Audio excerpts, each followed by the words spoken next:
Merci de nous suivre sur Anas 24, fidèles téléspectateurs.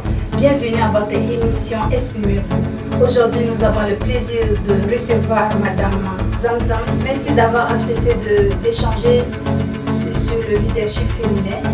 Pouvez-vous nous parler un peu de votre parcours? Ok, merci. C'est vraiment un réel plaisir d'être sur ce plateau. Je suis Zamzam Nimi Ahmad, jeune leader. J'ai été à l'université de N'Djamena. J'ai une licence en économie et commerce international. Et aussi, j'étais à Émile Koussi. J'ai une licence en gestion. Voilà, j'ai plusieurs casquettes, mais je vais citer quelques-uns. Lors de mon passage à l'université de N'Djamena, j'ai été la coordinatrice de la faculté des sciences économiques et de gestion. Et par la suite, j'ai été nommée directrice pays de IOB Tchad. IOB Tchad est une organisation internationale de business et de l'ingénierie. À part ça aussi, je suis assistante de direction du directeur général de l'Envol, qui est l'agence nationale de volontariat au Tchad. Donc, à part ça aussi, j'ai la passion un peu cachée en moi. Je peux dire, je fais aussi le maquillage. Donc, je suis vraiment passionnée du maquillage et je le fais. Souvent, je maquille les jeunes mariés, les filles qui ont souvent des cérémonies, tout ça, voilà, c'est un peu moi. À part ça aussi, quand j'étais à l'université, je faisais le commerce. Donc, je faisais le commerce, je vendais, voilà, les articles féminins jusqu'à là. Donc, il s'agit des accessoires, des chaussures, des robes, tout ce qui concerne les femmes en tout cas. Et déjà, avec ça, j'ai eu à créer mon entreprise du nom Araha Fashion. Donc, Araha Fashion, c'est le tout en fait. Il y a le côté maquillage et aussi il y a le côté vente des habits purement féminins. Ça, vous êtes installé? Bon, pour l'instant, je le fais à la maison. Je n'ai pas encore un local, mais souvent les gens commandent en ligne. Donc, je fais beaucoup plus dans le e-commerce. Donc, une fois voilà, les clients sont intéressés par les articles, ils me contactent directement. Et il y a un service de livraison qui est là, à la charge du client. Ok. Ouais. Ok, vous êtes une jeune femme qui lutte pour la cause féminine. On voit que beaucoup de femmes se battent pour la cause féminine. Qu'est-ce que vous avez à dire pour le leadership féminin, sur le leadership féminin, pardon? Bon, le leadership féminin, c'est une passion. Quand on le fait, il faut beaucoup de courage. Parce que gérer une organisation, gérer des personnes, c'est pas une chose facile. Bon, je vais donner un petit exemple. Lors de mon passage à l'université, c'était vraiment un truc purement masculin. Est-ce que vous voyez à peu près le truc de lunettes? Beaucoup plus, ce sont les hommes qui postulent pour avoir un poste là-bas. Du coup, je me suis dit, pourquoi pas me lancer et voilà, essayer cette aventure. Et comme il y avait l'absence féminin sur ce poste, je me suis portée volontaire, j'ai postulé et on a passé aux élections et j'ai été retenue. Donc c'était voilà, une grande bataille, que je peux dire. Il y avait 2 hommes et j'étais la seule femme. Après cela, comme vous savez, à l'université de N'Djamena, être une femme leader, c'est pas du tout facile. Bon, même les hommes aussi, on a l'habitude de les taquiner. Pourquoi pas une femme? Et avec ça aussi, j'ai été vraiment déterminée et j'étais arrivée jusqu'au bout. Donc, parmi les 6 coordonnateurs, j'étais la seule femme coordinatrice.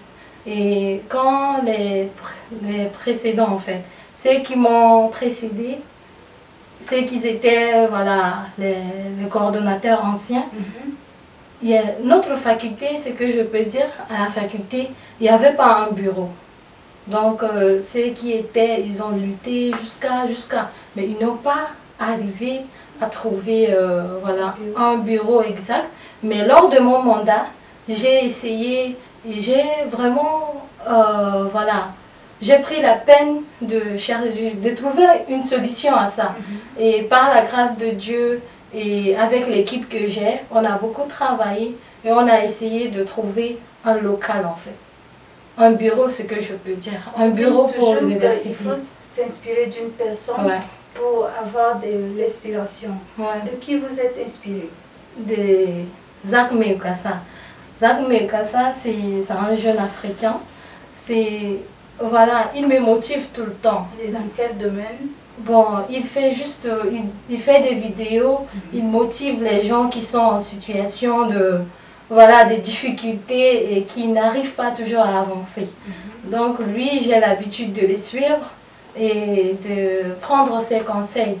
Donc ce qui me plaît beaucoup plus chez lui, c'est sa positivité en fait, dans ce qu'il fait. Même si ça va pas, vous êtes dans un chaos total, il vous dit non, il faut avoir toujours de l'espoir et de continuer. Et aussi, comment on appelle, Jack Ma, c'est un entrepreneur chinois. Il a son entreprise Alibaba. J'ai l'habitude de le suivre. C'est un grand milliardaire. Il a fait beaucoup de chiffres d'affaires. Donc lui aussi, il met... Voilà, je m'inspire de lui en fait. Ouais. Si on va bien dans toutes ces différentes créations, vous espérez un jour avoir de la place dans cette société pour pouvoir donner aussi des conseils à d'autres femmes qui veulent oser dans ce domaine de l'entrepreneuriat. Bon, nous sommes dans une ère où quand tu travailles pour quelque chose, tu vas absolument l'obtenir. C'est ce que moi je me mets à la tête. Quand je fixe quelque chose, voilà, cette chose-là, je veux.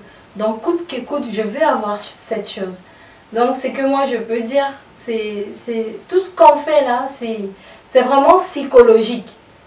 Si vous dites que voilà, demain je serai à Dubaï ou bien je serai une grande personnalité, donc c'est ce que vous pensez, c'est ça que vous attirez envers vous, que ce soit en matière de leadership, en matière d'entrepreneuriat.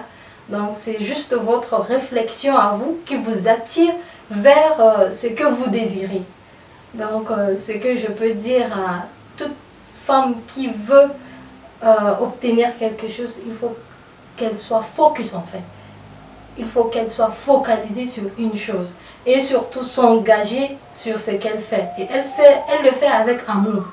Là, je veux donner un exemple, surtout quand j'étais à l'université, parce que moi, j'avais trop de souvenirs à l'université. Quand on faisait les trucs voilà, la cérémonie de remise de parchemin, dans notre faculté, il n'y avait pas ce genre de cérémonie. Et moi, j'avais cru en ça. J'avais dit, cette année, nous, les lauréats, on doit organiser ça. Donc, c'était vraiment une lutte. Il y avait beaucoup des gens qui contestaient que, voilà, ça ne doit pas... Je suis désolée, hein. Voilà, ça ne doit pas vraiment arriver. Mais moi, j'avais cru. Au début, on était dans le comité, on était 6 personnes. On était 6 personnes. C'était 3 filles et 3 garçons. Voilà, au bout, on travaillait sur la commission, mais avec le temps, les hommes ont fui. Et la cotisation, c'était comme on est dans l'université, il y a beaucoup de difficultés là-bas. Donc on s'est dit que la cotisation doit se limiter à 10 000 francs. Donc pour que ça soit à la portée de tout le monde. Donc voilà, tout le monde a dit que voilà, ceux qui étaient pour, ils ont cotisé et avec ça, les sponsors et l'aide de tout un chacun.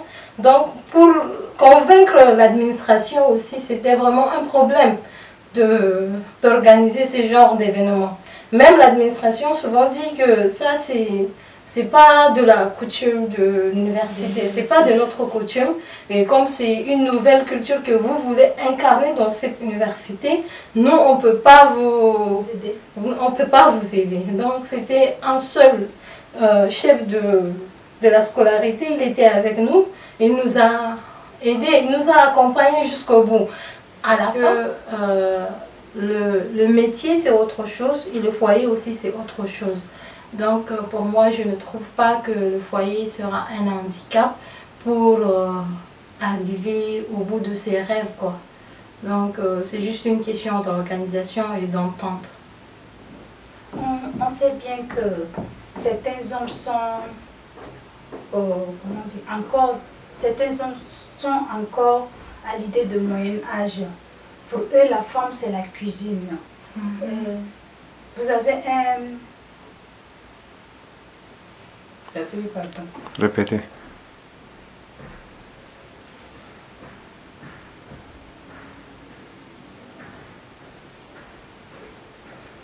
On sait bien que certains hommes sont encore au moyen âge. Pour eux, la femme, c'est qui dit la femme dit la cuisine. Vous avez un appel à lancer à ce genre de personnes? Bon, c'est que je peux dire à ces hommes, il ne faut pas oublier que la femme, quand on met une femme dans un poste quelconque ou bien on lui confie une tâche, elle le fait avec beaucoup d'amour et surtout d'engagement. Donc ces hommes doivent savoir que la femme peut mieux faire là où elle est. Parce que nous, de nature, quand on fait quelque chose, on le fait avec amour et surtout avec de la confiance. Du coup, ces hommes, il faut qu'ils sortent ces idées en fait de leur tête, que la femme doit absolument rester à la maison, doit cuisiner et ne pas être ambitieuse comme toute autre femme. Aujourd'hui, on voit des femmes ministres, des femmes présidentes, des femmes qui font le métier que l'homme même peut faire. Donc, si on donne par exemple à une femme de gérer une organisation, on voit pas mal de femmes qui ont réussi dans leur métier, que ce soit en entrepreneuriat, que ce soit dans le domaine de l'éducation. Donc il y a des femmes qui se battent réellement. Et pour dire que la femme doit se limiter seulement à la cuisine, je vois qu'il faut une forte sensibilisation pour ces hommes pour qu'ils sachent que voilà, la femme peut apporter une valeur ajoutée à la société et elle peut mieux faire. Nous sommes en temps du période du dialogue national inclusif. Avec ce temps de transition, vous pensez que c'est vraiment important que les femmes apportent leur contribution dans ce dialogue national inclusif? Oui, je peux dire, parce que tout récemment, on voit même dans le gouvernement transitoire, il y a plus de femmes jeunes dans le gouvernement. Il faut d'abord revoir sa personnalité d'abord. Est-ce que vous êtes déjà capable de gérer un groupe de personnes? Est-ce que vous êtes déjà capable de prendre des décisions? Est-ce qu'il faut se poser des questions? Est-ce que je suis déjà cette personne? Même si vous n'êtes pas cette personne, il ne faut pas se décourager ou dire que non, je ne peux pas. Quand il y a la passion, le pouvoir aussi peut accompagner cette passion et ça va donner en fait le chemin à qui vous allez atteindre cet objectif. Donc ce que je peux vous dire, il faut être focus en fait. Il faut toujours se focaliser sur ce que vous voulez être. Donc il faut tracer, voilà, chaque chose a des étapes. Donc il faut aller par étape et travailler votre personne. Si vous travaillez votre personne, vous pouvez gérer voilà, 1000 personnes. Commencez toujours par les petites choses. Même dans dans le lycée, dans les universités, essayez d'intégrer le club de jeunes. Comme ça, vous allez vous habituer avec le monde. Et une fois dans la vie professionnelle, vous pouvez gérer des institutions. Pourquoi pas voilà, être dans un gouvernement quelconque. Donc il faut être toujours focus et je crois que ça va aller. Nous sommes au terme de notre édition. Ouais. Madame Zamzam, votre dernier mot à nos téléspectateurs qui vous regardent en ce moment. Bon, ce que je peux dire, il faut être toujours positif. C'est ce que moi j'ai l'habitude de dire et c'est ce que j'applique sur moi-même. Même si vous êtes dans une difficulté quelconque, dites-vous que c'est temporaire en fait. Un jour ça va changer et attirez toujours les bonnes choses vers vous. Ne soyez pas toujours triste et dire que voilà, moi je suis comme ça, je vais pas avancer ou bien je suis de nature comme ça. Il faut insérer la positivité en vous et surtout donner de la valeur à vous-même. Du moment où vous ne vous valorisez pas, qui va vous valoriser? Je connais un ami, hier seulement je lui disais, toi là, on t'appelle tout le temps. C'est comme si tu es devenu un chef de carré et tout ça. Il me dit, moi comme ça, là, est-ce que je peux devenir chef de carré? Moi je lui ai dit, du moment où toi-même tu te sous-estimes, qui va te donner le pouvoir de gérer voilà, des personnes? Il faut donner de la valeur pour soi. Mais du moment où toi-même tu ne donnes pas, comment tu peux avancer? Tu ne peux pas avancer. Sur ce, pour enfin cette émission, exprimez-vous. Merci à nos téléspectateurs de nous avoir suivis et merci à Madame Zamzam Ahmad d'avoir répondu à notre invitation.